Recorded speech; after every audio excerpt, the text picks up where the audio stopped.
I'm going to click on the Inventor 11 tutorials, and I'm going to make sure I can see the list that's under Basic 3D. You can just use the plus sign next to this or minus, whatever you need to do. Click on Extrude.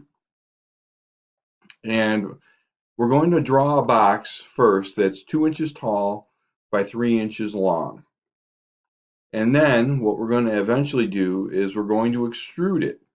And we're going to extrude it 1.35 inches. So I click New. And in this instance, I can click on Start IPT. Or I can just click on the word Part here.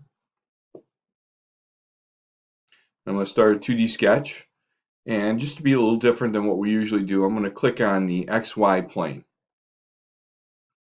I'll pull that down to the lower left corner. I'll use the rectangle tool, and I'll click and drag it out. Dimension, 2 inches long. And a vertical dimension, that is 3 inches long. Whoops, I reversed that. This is supposed to be 3. And this one should be 2.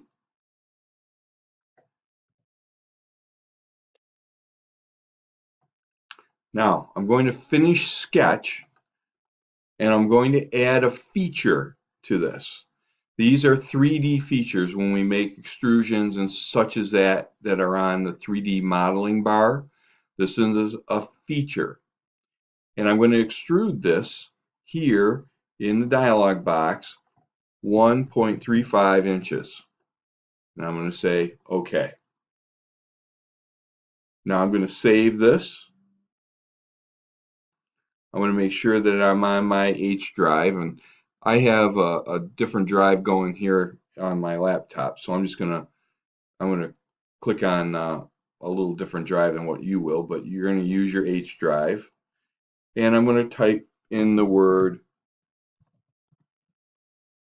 extrusion and hit save. And I'll just say yes to that little message. So make sure you save extrusion to your H drive.